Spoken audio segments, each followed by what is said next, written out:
Even though we last saw Michael Burnham clapped in irons and on her way to what she was told would be a lifetime in the big house, Star Trek Discovery was never likely to turn into the dilithium redemption. Sure enough, this third episode never even makes it to the prison, with Burnham and her fellow lags picked up by a mysterious ship after a mid-flight accident takes out the pilot of the shuttle taking them to jail.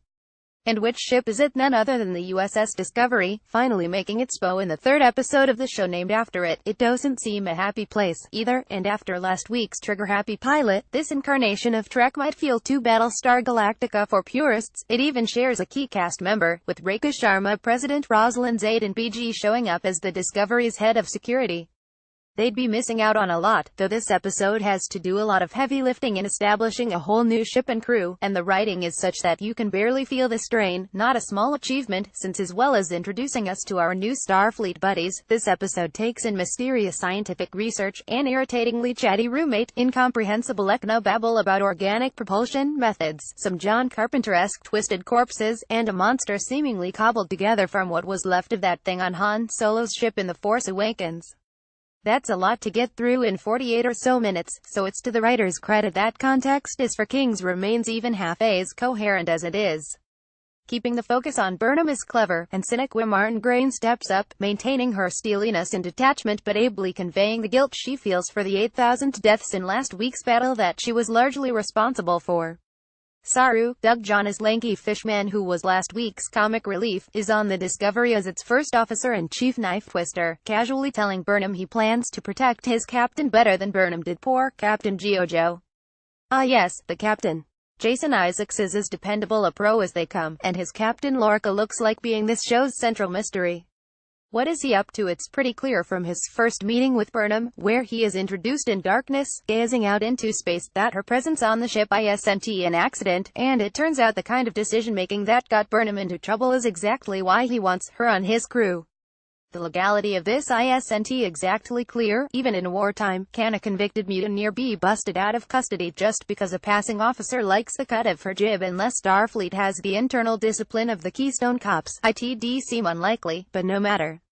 The question is this Lorca character a straight shooter or not? After sneaking into Science Officer L.T. Stammy's secret fungus farm, Burnham becomes convinced that he's researching a biological weapon to attack the Klingons with. She becomes even more convinced after a boarding mission to the Discovery's sister ship that's involved in the same research.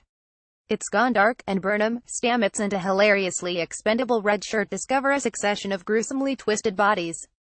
Whatever happened there wasn't good, and this is surprisingly gruesome stuff if you're not used to melted faces and rib cages sticking through backs. As if that wasn't enough, the team discover a massive monster that helps itself to the red shirt, but Burnham uses some quick thinking to save the team in a sequence that's more reminiscent of Aliens than pretty much anything in Trek history.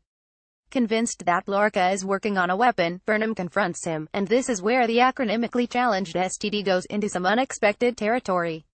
Lorca claims that they're working on a S4-based propulsion system that allows almost instantaneous travel to anywhere in the galaxy, or 90 light-years in 1.3 seconds, to be precise. He demonstrates this by putting Burnham in what looks like Hannibal Lecter cell refurbished by Apple, only to whisk her to a succession of planets and back to the Discovery.